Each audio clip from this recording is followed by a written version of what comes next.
Hello and welcome to the second edition of BereaOnline Live. I have two very, very special guests with me here to represent the Battle of Richmond Association. We have Mr. Ed Ford, Mr. Paul Rominger. Thanks for being here on the show. This is actually our second show, and you all were high on the list to be on here because I think it is such a neat thing that you're preserving out there that has been there my entire life and just kind of sat there, right? I mean, no one's really talked about it. That's true. That's right, Chad. It is. You know, the only stories we would ever get of the old Battle of Richmond was, oh, well, so-and-so hit another cannonball in the field or whatever. And you hear little stories here and there about something being found or somebody running across. But now, honest preservation going on here. Well, it really is. It's, really to give the credit where it's due, I think everything really started about 1996 when Warren Lambert came out with his book, When the Ripe Pears Fell. It was the first real story about the Battle of Richmond, and it kind of been forgotten about. And Warren and I worked together at Berea College for a number of years, and he had told me, he said, I want to write something on the Civil War, but I want to write something that's totally different. And he started on this, and I said, Warren, I never heard of the Battle of Richmond. And he said, nobody else has either. That's the reason I'm going to write this. So that's how it really got started. It's not often that a writer gets to pick a historic subject that no one really knows about. Well, that's true. That's true. That's true. So, it was a great book. Yeah. And of course, I remember getting one and having him sign it and talking about it. But it also centered around the church up there as well, right? Well, it had Mount Zion Church was featured in it, and of course, Mount Zion was the field hospital for both sides during the battle, which was in 1862. And but Warren covered the waterfront on this. He had a little bit of everything. He told me that by the time he finished, he had something like maybe 40 reams of paper that people, just documents that people had sent him. So he had to weed through. He told me, he said, I've got enough to write a second book. He said, I cannot include all of it in there. So, it's fantastic what happened. Well, bringing it back in for a second, let's just talk about what is the Battle of Richmond Association and what is your goal with that area? You want me to comment on that? Go ahead. All right, let me start, and then you can jump in. All right, good enough. I'll make up other stuff. Well, all right, that's good. Chad, we actually got started in 2001, and the way that started was what we call the Herndon House back in those days, which is now the center of Battlefield Park, was up for auction. And two people, Charles Hay, who is head of the Madison County, or at that time was head of the Madison County Historical Society, and Bob Moody. I could not think of his name. I'm having a senior moment. Bob will kill me for this. Yes. Bob Moody, who I know well. Bob is a real historical specialist on the Civil War. And Bob had known about the Battle of Richmond, and when all this land came up, Charles and Bob got together, and they said, if this sells, if we don't buy this, or somebody doesn't buy this, to try to preserve this area, we've lost all of it. This is the last 62 acres that's available. So they went to the auction, bid on it, I think Historical Society, and Bob even put up his farm as collateral. And I think they paid close to $600,000 for it and bought it. And so that started it all. And from there, the Battle of Richmond Association was formed, and with the idea of, we want to preserve and protect the history of the Battle of Richmond and try to get as much of the land reclaimed as we can and try to make a park out of this. So that was the beginning of it. And now it has evolved. You've got a nice park. I know a lot of people And it's visit. a county park. The county bought the land from Bob afterwards and then has acquired, 300 more acres for the park itself, and then the golf course, and some of the golf courses on Battlefield also. Now, you have the house, which has the museum in it, right? Yes. And then you have, of course, a lot of walking trails out there, right? I know a lot of people go out there to walk. I don't know where the walking trails are. That house is Pleasant View, and it doesn't have the museum and visitor center in it. That's the money. That's the house for which we got the grant last year, the money has not come through for that. But it will this year to redo the inside of that house. Where the visitor center is the Rogers house, where 421 and 25 split. And it's a 200-year-old house with the original floors. We know that General Manson was in it. We're not sure about the other 5 generals. And that's where the visitor center is. And Chad, Pleasant View itself, and when I say Pleasant View, I'm talking about the house that's right there at the center of Battlefield Park. That goes back to, well, in 1801, I think it was, a fellow named Joseph Barnett, who at that time was a magistrate from Madison County, bought that land, and it was something like, I guess, close to 600 acres at that time. And in 1824, he built that house. And, I mean, it is built like a fort, which is very much like houses in that period of time were built. It's 2 big bricks thick on the outside, 2 bricks thick on the inside. And the walls were formed on the inside by plastering over the bricks. So, you know, when cannonballs or anything else hit it, boy, there's no way they were going to go through that brick. It is really built. But anyway, Barnett built that house. It was sold subsequently several times, and a fellow named Kavanaugh Armstrong owned the house when the Battle of Richmond was fought in 1862. And he was not at the house at the time, but boy, there's a lot of history in the house. We've got blood stains on the 2nd floor upstairs. We've got places where cannonballs hit, where other shells and so forth struck the brick. So it was right in the center of everything. A house right in the middle of the battle. Right, it really was, really was. But the church was too. Yeah, that's right.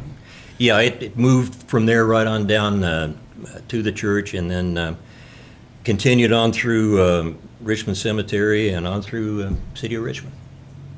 Started in Kingston, actually. I don't think many people know the history of the battle. I mean, this was a much larger battle than I think people take credit. Well, it's also a 2-day battle. Yeah.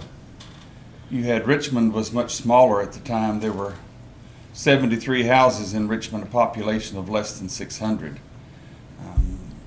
General Manson and General Cruft, both brigadiers, were in Richmond but on the outskirts.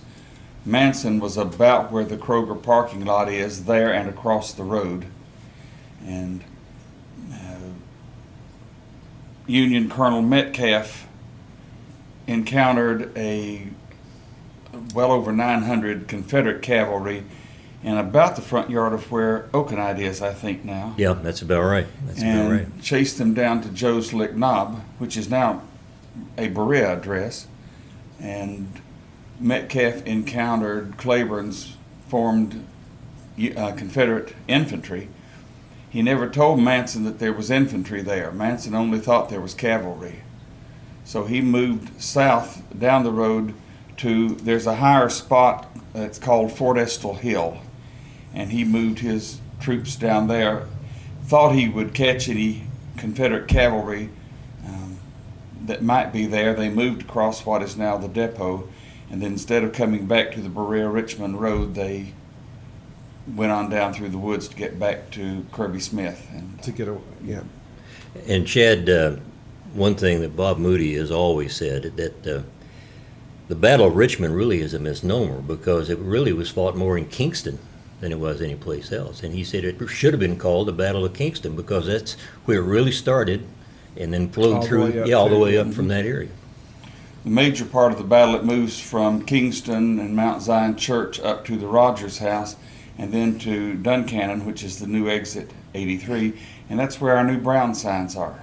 We had brown signs that went up the day before yesterday. And, oh, wow. Yes. Congrats. And 3 groups of tourists got off the interstate yesterday just because of the brown signs. 2 were from Texas and 1 was from Wisconsin. And when I told Ed when I left at 4 yesterday, an Ohio car had pulled up. Philip was still there, and I had to go to Richmond. So those will bring in. It's amazing tourists. what just having those out, people will come to read them. Yeah. And what about the Grant House? Is that tied to this at all, or is that going up towards Big Hill? Well, the Grant stayed there, was it in 63 or 64? I think it was 63. Yeah, I think that's right. That was the Merrick Jones Tavern, and a lot of people think it's Merritt Jones Tavern, but the man's name was Merrick. It's on the old state road, rather than if you're going to McKee, rather when you go up to Big Hill, you've got a new road. The old road went right in front of the Merrick Jones Tavern. Mm-hmm. And the Confederates would have come by it. There's a Confederate cemetery back behind it. And it's not a place you want to visit in the summertime. They have rather large and unfriendly snakes there. And Lambert used to go out there all the time, and he would take a pistol with him, and he'd bring back rattlesnakes that he killed out there. So, you know, it's...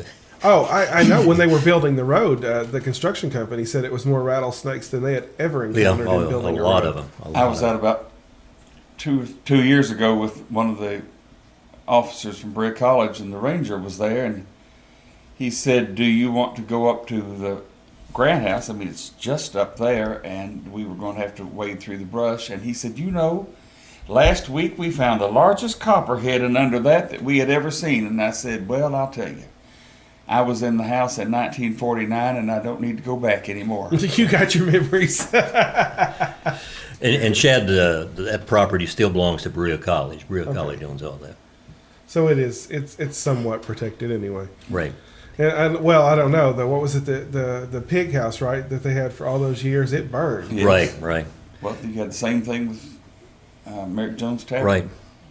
It's just chimneys and a satellite dish. Yeah, one thing that we've talked about, and Paul, you may be more up to date on this than I am, but we have, Paul, I think you even talked to some of the Berea College officials about this, about rebuilding the house, you know, and restoring it the way it was, because it was an unusual place. But we're still going to have to keep working on that and see what happens. And of course, we're going to have to get some grants to help make that possible. Well, it looks like the work you're doing north of there at the Battle of Richmond is much better. And you have some reenactments, right? That you have. We have an annual Annual, reenactment. okay. It's always staged as close as we can to the original battle. This year it's the 28th and 29th of August. It's always hot. Somebody will complain about that, but that's the way it is. And last year we had 228 reenactors, and then we had a civilian living history and 18 sutlers, and I suspect we had about 3,000 people last year. And this year I already have more reenactors registered than I had last year, and probably already about 15 sutlers and food vendors. So it's not going to be any smaller. It may be larger than last year. And it's really pretty out there. You get to reenact on original battlefield, and not too many places allow that anymore. So. That's fantastic. And of course we have the dates for that on BereaOnline, so Yes. people can see that. One thing I know is those flags that you have out front. You change those pretty often. Is there a story behind this? Or? There's not at all. When Philip is there, Philip's the park superintendent. When he puts them out, one day he puts out Union flags, and the next day he puts out Confederate flags. When I put out the flags, I like the Claiborne Hardy flag, which is the blue flag with the spot in the middle of it, which we really think is the origin of the Kentucky state flag. And then I like Edmund Kirby Smith's Confederate Army of Kentucky flag, which is that white cross on blue. And then I always put out the Union Cavalry Guidon, which is the flag with the yellow stars on it. Our great-great-granddad was in the 9th Tennessee Cavalry Federal, and so there's I not just like that whatever flag. you like. It's is what really you're whatever saying. you but like. they're all but historic. I always They all put out are. those three, and Philip puts out those others. They'll be on the. We had one flag out to commemorate the Battle of the Little Bighorn, or what the natives call the greasy grass, not because of Custer, but because one man who was killed at that battle was brought up in that house. So we'll do things special like that. Chad, can I get a plug in for Berea where the Battle of Richmond is concerned? Sure. Although Berea was not involved in actual fighting, the troop movements through Berea were fantastic, both Confederate and Union, and they were weeks before the battle ever really started. They were moving up and down what is now 25, all different roads, side roads, and moving material and so forth. And there were a lot of little colorful stories about the Fees and the people that stopped. Mrs. Fee was aggravated to death by a fellow we believe to be Colonel John Scott, who was a Confederate cavalry commander, and he would always stop and see Miss Fee and take off his hat and try to pass the time of day with her. And Miss Fee, of course, all the Fees were very strong Unionists, and she didn't want to have anything to do with him, and he knew that. But he would always stop and tell her how pretty her flowers were, and this, and that, and the other. But a lot of stories like that. But anyway, the troop movement through Berea was tremendous, and when the battle started, there are all kinds of records about people in Berea that said, "Oh my gosh, that sounds like a cannon going off." I mean, you could hear all the noise, right over here, and it was really a thing that involved all of Madison County. You really get right down to it. Our great-grandparents lived off of Walnut Meadow Road, and they hid the horses in the spring house from both Union and Confederate. They just took anything they could find, and they didn't take the horses because they hid them pretty well. But it was a devastating thing for the county. On the second day of the battle, on the 30th, there probably were as many soldiers in Madison County as there were civilians, and there was not much food left at all. The livestock was gone. There were no chickens left. They cleaned out your cellars. They dug up the gardens. If you had a wooden fence, that was torn down to make firewood for cooking, and there were people who were financially ruined in this county from that battle. And it was the weather was brutal back at the time of the battle. It was anywhere from 95 to 100 degrees in the shade. There had been a drought in Madison County for months. There was a scarcity of water. Trees, all the leaves were falling off. Livestock were virtually dying, and the crops were dying in the fields. So it was a rough period of time. There were a lot of places that you could wade the Kentucky River. Right. It was so dry. bad. Yeah. We're telling you too much here. No, I love it. I love it. Of course, I could go on for a lot longer than this show could. The Visitor Center and the park itself, what can a person expect when they come to visit? The Visitor Center is a bit of a surprise when you get inside of it. Again, it's a 200-year-old house. When you walk in the front door, if you turn to your immediate right, there is a 4-minute laser map on the Battle of Richmond. It has a monitor on the wall, but what you really want to watch is the map, and it's quite good. There are some artifacts from General Manson in that room.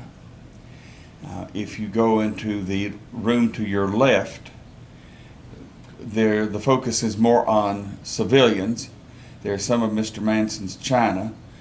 Generals traveled better than privates did. He had Haviland china with him. There's an original surgeon's table, and then some other artifacts that civilians would have had. Downstairs, there's a 10-minute movie on the Battle of Richmond. It's on continual loop. Then there are a lot of flags downstairs. Those are very popular. They were not all at the Battle of Richmond, but we have them labeled. If you go upstairs, the first thing you'll notice going upstairs is a picture of Mr. Lincoln on one side and Mr. Davis on the other. Of course, they're both born in Kentucky. We found the picture of Mr. Lincoln framed just like it is at a flea market in London, Kentucky. Could not find one of Mr. Davis. So the Confederate White House in Richmond, Virginia made a copy of a picture, I think over a fireplace at the Confederate White House, and sent it to us. It belongs to them, as they very clearly have told us. Upstairs you'll see the rest of Mr. Manson's china. There's another civilian room that has clothing, some maps. Then the room, as you get upstairs to your left, has artifacts from the Battle of Richmond taken from the depot. It has a sizable collection of native artifacts that John and Sally Congleton gave us. We did find that the 10th Texas that fought here was native. So we have enough that they had their own flag. We could not find that flag, but we do have a Confederate General Stand Wade's flag and the Choctaw Braves flag. There are other flags in that room.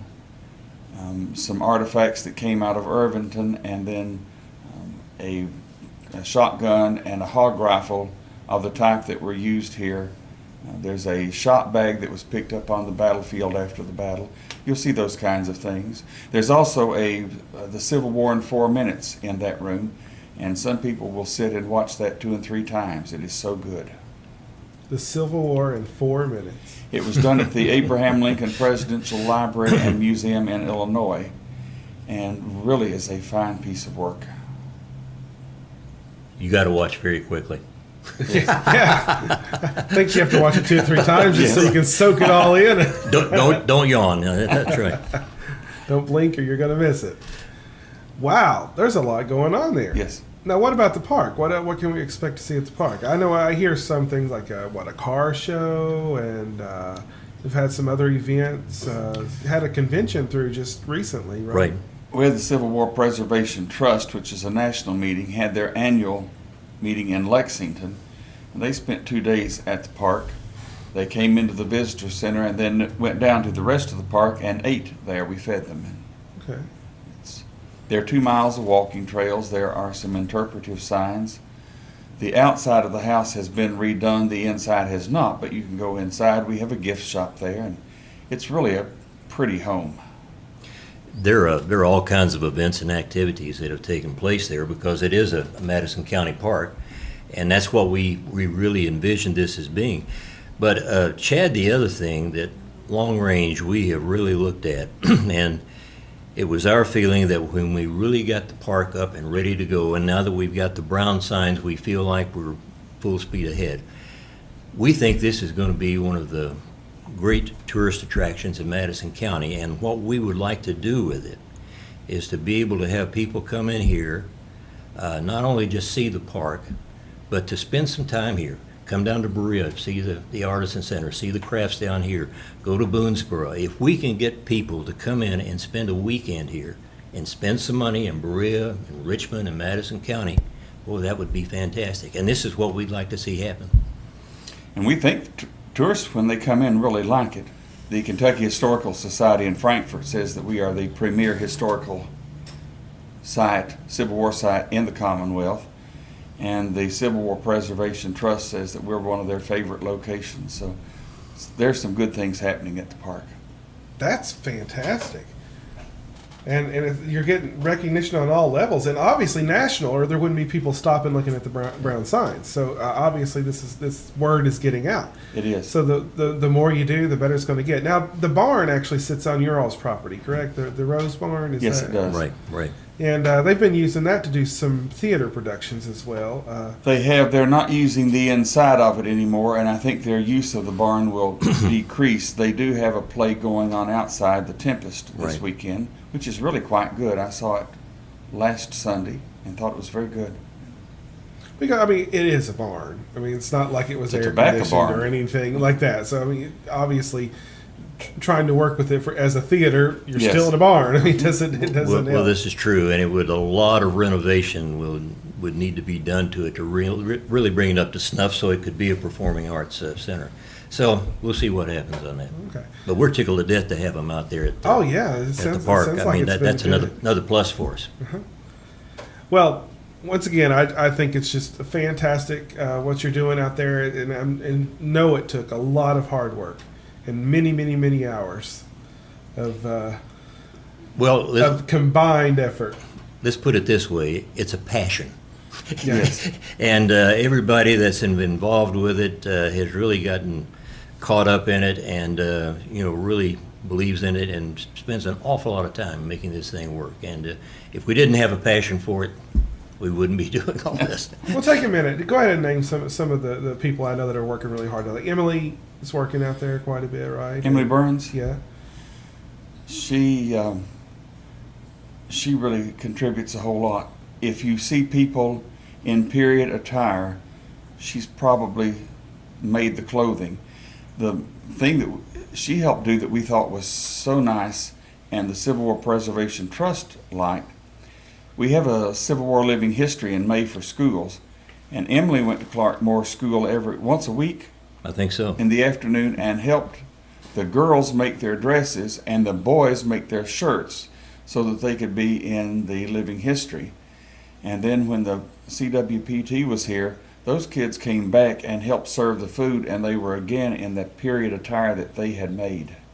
And Chad, this is Sharon Graves, who teaches social studies over at Clark Moore's. She has run our living history program we've had the program for about 9 years. Sharon's run it for 8 years. And she works with her students on a Civil War curriculum that she has as part of her social studies program. And part of this, students come out and they help with living history. And this is what Paul is talking about. This group She is comes an out. awesome teacher. And Sharon she's another volunteer that has just been fantastic. And one good thing that's coming out of this also is that, we need more young people to understand history, to know about the Civil War, what happened.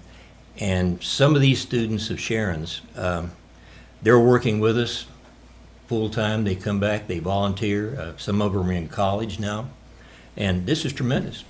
This picture back here right now, this is of course you, Ed, and this is Phil, right? That's Phil Seifert. He was supposed to be here today as well, but he couldn't make it. He had another commitment and at the last minute and could not make it, right? We had a guest speaker at the Civil War Roundtable last night, Glenn LaFantasy, who's a professor of Civil War history at Western. And Dr. LaFantasy is still here, and Philip is giving him a tour. And Okay, and there was one more picture that I kept seeing. There's a young man dressed in a union uniform. Oh, that's yeah. Jedediah And he Hetrick. shows up a lot, Yes. and that's all. He looks really sharp in his uniform, right? Yes, he really enjoys this. That's Jedediah Hetrick. He had come out to the park last year and volunteered. Really caught on to what's happening, and he was a good addition. When the CWPT was here, he was at the visitor center in uniform and would stand there at attention, and I believe he had more pictures taken than he had ever thought about having taken in his life. but Yeah. it was a good addition. Who are some other volunteers? There's Oh gosh. Linda Ashley is president. Linda of the- Ashley is our president. Who is this Rhonda McIntyre? She's somebody that's involved. Well, she's gotten involved. Yeah. She finds out that we've opened the door and she comes on in, but you know. Yeah, what I to know. do. No, Rhonda's been with us for about 1.5 years and has done a tremendous job of helping us. George Ridings in Richmond has been involved, I guess, with the Battle of Richmond as long as I have. Paula White. Paula White is President-elect. our president-elect is Paula. Gosh, has been involved in She's been Civil doing War great. reenactments. Gosh, since she was 25 years probably. yeah, or so. I think she was maybe 8 years old when her Yeah. dad got her started Yes. in it, something like that. Rhonda's showing signs back here. She says the Tiptons and Linda and Carolyn Ashley. Who is that? Greg and Greg and Charlena Tipton Oh yeah. okay. really are the ones, when we feed someone, they are in charge of that and do a superb job on the meal preparation and getting it served. Then you've got Yeah, Phil Carolyn. Seifert. We talked about Phil. Phil's, Carolyn Ashley is Yeah. our treasurer, and it's not just that they occasionally show up, they give a lot of time. And then Mary Kuhn, of course, here, Mary Maria. Coon's our treasurer, Yeah. yes. Yeah. But, this is a problem, Chad. When you start trying to name the people, you're always going to leave somebody Oh, out. that's and that's fine, and I'm sure that they all understand that. But we were Yes. just trying to get as Get a much few of the names community in. names out there Yes. as we But can. we got a just lot so of Berea know people involved. But it's We being really do, well yeah. supported. Well, thanks so much for being on here. It's been an honor for me to learn about the battlefield, and a great pleasure having both of you on here. Thank you. You're all welcome back anytime, and I want to learn more when things happen. Okay.